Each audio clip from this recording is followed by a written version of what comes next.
أشهد أن لا إله إلا الله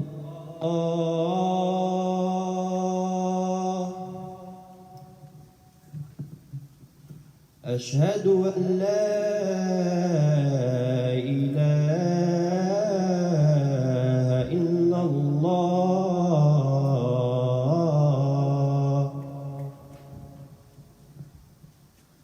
أشهد أن محمدا رسول الله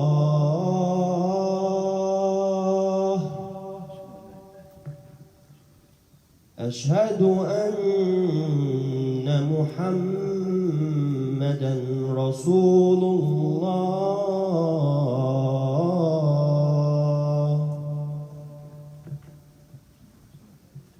حي على الصلاة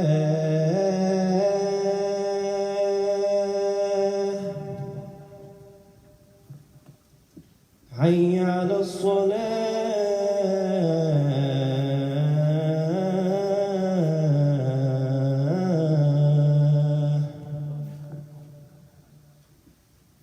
حي على الفلاح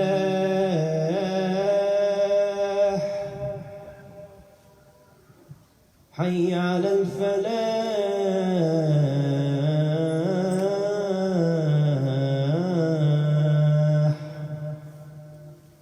الله أكبر الله أكبر لا إله إلا الله.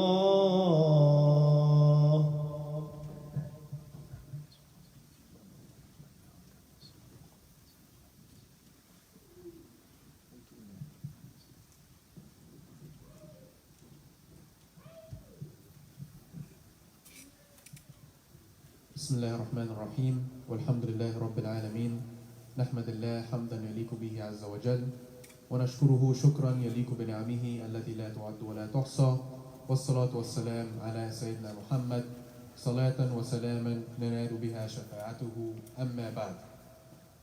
قال الله تعالى في كتابه الكريم يا أيها الذين آمنوا كتب عليكم الصيام كما كتب على الذين من قبلكم لعلكم تتقون. And this translates to, O those who believe, fasting has been written upon you or decreed upon you as it has been decreed upon those before you, so that you may gain taqwa, so that you may gain fear of Allah. Now this ayah tells us two things. The first thing is that fasting is not a new form of worship. It's not specific to the Muslims either. It was written on the Muslims just like it was written on the people of Musa and the people of Nuh and all the prophets that came before Prophet Muhammad sallallahu alaihi wasallam. The second thing that this ayah tells us is the purpose of fasting. Why do we refrain from food and water and relations throughout the day from sunrise to sunset? The reason is that we can gain taqwa, so we can gain fear of Allah. Now why is this important? Why is it important to gain fear of Allah? Why is it important to gain taqwa? And how does fasting allow us to gain taqwa? The first thing that we have to know is how we value a person. How do we weigh our men? How do we determine the weight of a person? The answer is also given inside the Quran. If we look in Surah Sa'd, ayah number 72, it says, فَإِذَا سَوَّيْتُهُ وَنَفَخْتُ فِيهِ مِنْ رُوحِي فَقَعُوا لَهُ سَاجِدِينَ. And this translates to, and when I create Adam and I put his soul inside of him, then you may prostrate towards him. This is Allah talking to the angels when they bowed down to Adam. Now, if we look at the ayah closely, we're going to realize that when did Allah command the angels to make sujood to Adam? It was after He blew the soul of Adam inside of him. This means that the weight of a person, the weight of a man, is determined by their soul, by the quality of their soul, by their taqwa, by how much they fear Allah. It's not determined by appearance, not determined by height, not determined by position, not determined by attire. No, it's determined by the quality of your soul. And fasting helps you to improve your taqwa and helps you to improve the quality of your soul and the weight of your soul and your value in front of Allah. and that's the only value that matters to us. And at the end of the day, it's not what my friends think of me, not even what, not what anybody on this planet thinks of me, but rather, how does Allah value me? And Allah values us by our taqwa, our fear of Him, and our worship of Him. And fasting helps us build this character. Now, fasting, in addition to help us gain taqwa, it helps us build a strength of character, and it helps us refrain from things that we should be refraining from in general. So this is a tool that we have in our arsenal as Muslims and as human beings that we can use to better our lives in general. This is an opportunity to get rid of bad habits and an opportunity to build good habits. And at the end of the day, most of our lives are going to be, they're going to consist of the habits that we've built and that we continue to do and that we keep. And one thing that we have to understand is that in all forms of worship, including fasting and praying and everything that Islam commands us to do, it is not for the benefit of Allah. Allah does not benefit by our fasting. Allah does not benefit by our praying. In a hadith Qudsi, the Prophet, peace be upon him, says, يا عبادي لو أن أولكم وآخركم وإنسكم وجنكم كانوا على أتقى قلب رجل منكم ما زاد ذلك في ملكي شيئا. And this roughly translates to, O my servants, if all of the people and all of the jinn were on the purest of your hearts, this would not have added to my kingdom anything. So all the forms of worship that are decreed upon us, including fasting, is for our benefit. It's for us to benefit from it. Not for Allah to benefit, not for anyone else to benefit, but for you specifically to benefit. So we have to start looking at fasting not as a responsibility, not as something that you have to do, but rather look at it as an opportunity, as a blessing, an opportunity to build character, an opportunity to get rid of bad habits, an opportunity to build good habits, an opportunity to build strength of character. And all of these, they're going to help us in both our dunya and our akhirah. In the hereafter, on the day of judgment, they're going to allow us to enter Jannah. And here, in this life, it will allow us to live the best of lives. Why? Because Islam is a way of life. And it is the best way of life. And it is the way of life that will lead us to the most enjoyment. Yes, Islam will lead us to the most enjoyment in this life and the most happiness in this life, if we follow it correctly and fully. And fasting is one of those powerful elements that we should take advantage of in this month of Ramadan. أقول قولي هذا وأستغفر الله لي ولكم فاستغفروه إنه هو التواب الرحيم. You know, this is the best time between the two khutbah to raise up your hand and make dua. Best time for the dua.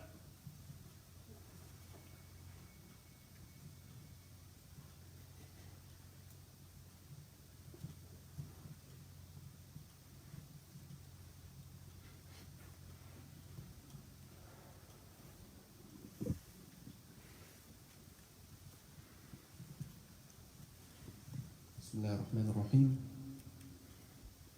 يقول الله تعالى في كتابه الكريم في سورة سعد يريد الله بكم اليسر في سورة صاد يريد الله بكم اليسر ولا يريد بكم العسر. And this means that Allah wants what is good for us, what is easy for us, and He does not want what is hard for us. And this is a general principle in Islam. And what this tells us, if we look into it, is that though some things in Islam, some things that you should refrain from, some things that you should do may appear hard and difficult upon us right now, they are actually a mercy in disguise. For example, when you're fasting and you're hungry and you're thirsty, right, you want to eat, you want to drink, but you're not allowed to. Maybe this seems hard. This seems like Allah is making something hard for us. But this ayah tells us the opposite. It tells us that, in fact, this is a mercy. How is it a mercy? Number one, like I mentioned before, it allows us to build self-control, which is something that we need throughout our entire lives, whether it's something regarding something specifically religious worship, or in general, in all the categories of life, in your study, in your family, in your relationships with different people, you need an element of self-control. And now we know that fasting is also good for the body, but that's something on the side right now. We're dealing with character.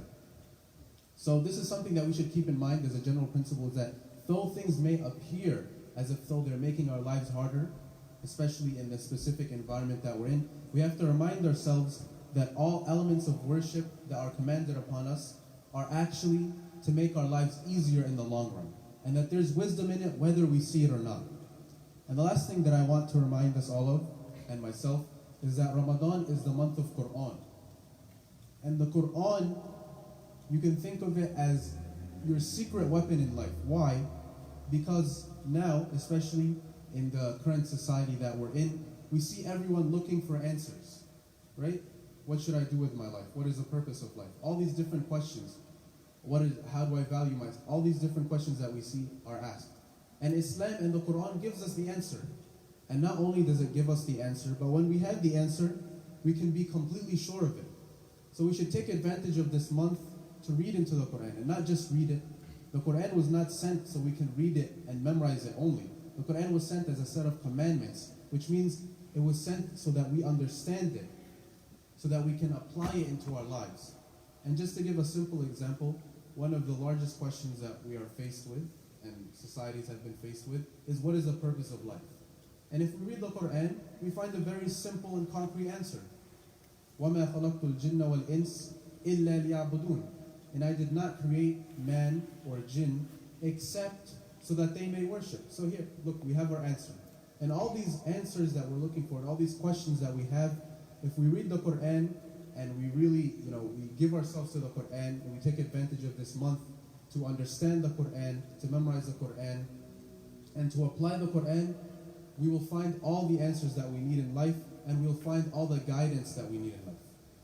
أقول قولي هذا واستغفر الله لي ولكم فاستغفروه إنه هو التواب الرحيم وأقيموا الصلاة. أحمد مصطفى قوم يا مصطفى أقم الصلاة.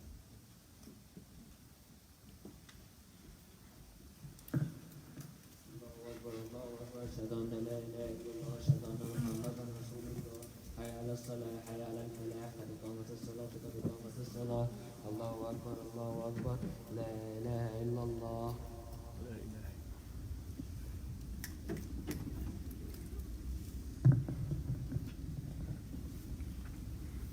الله أكبر.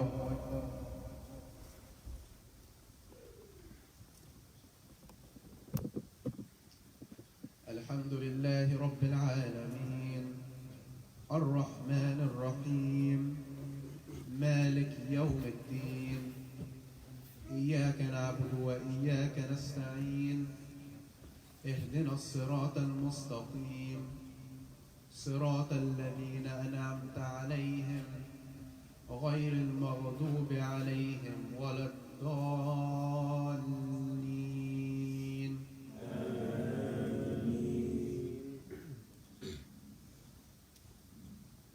الرحمن علم القرآن خلق الإنسان علمه البيان الشمس والقمر بحسبان والنجم والشجر يسجدان والسماء رفعها ووضع الميزان ألا تطغوا في الميزان وأقيموا الوزن بالقسط ولا تخسروا الميزان والأرض وضعها للأنام فيها فاكهة والنخل ذات الأكمام والحب ذو العصف والريحان فبأي آلاء ربكما تكذبان. الله أكبر.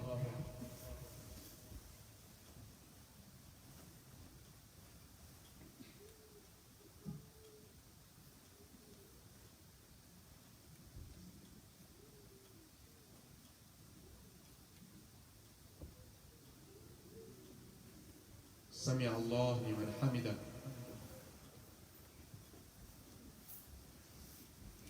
الله أكبر.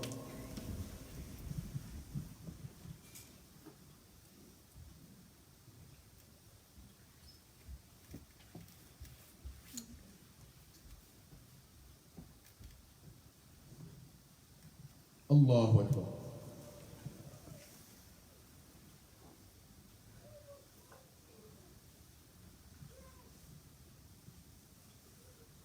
الله أكبر.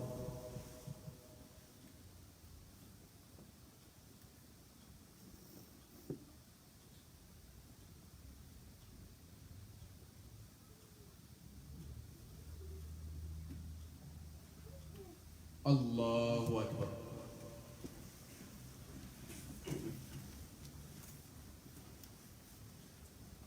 الحمد لله رب العالمين الرحمن الرحيم مالك يوم الدين إياك نعبد وإياك نستعين اهدنا الصراط المستقيم صراط الذين أنعمت عليهم غير المغضوب عليهم ولا الضالين.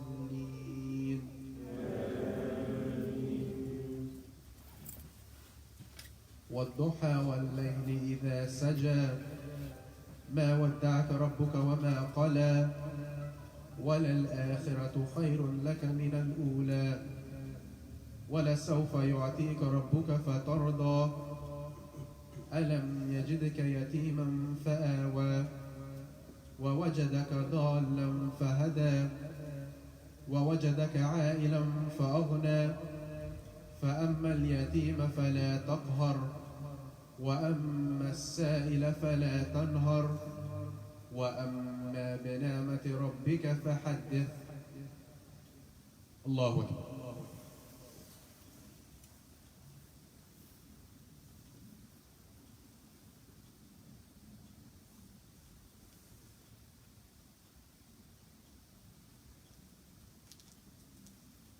سمع الله لمن حمده.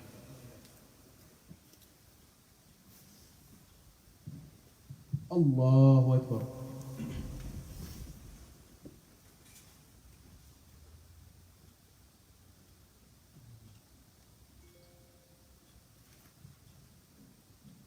الله أكبر.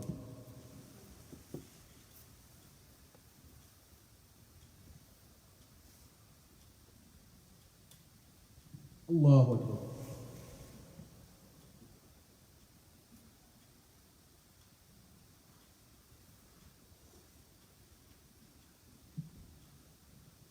الله أكبر.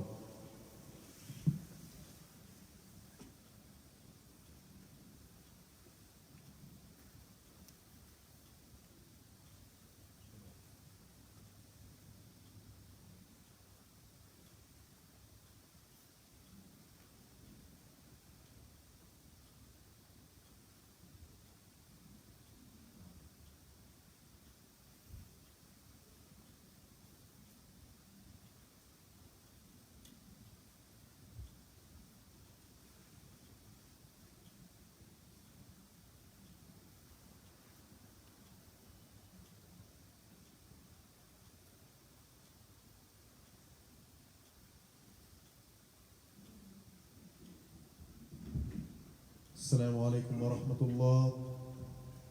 السلام عليكم ورحمة الله. استغفر الله استغفر الله استغفر الله. اللهم أنت السلام ومنك السلام تباركت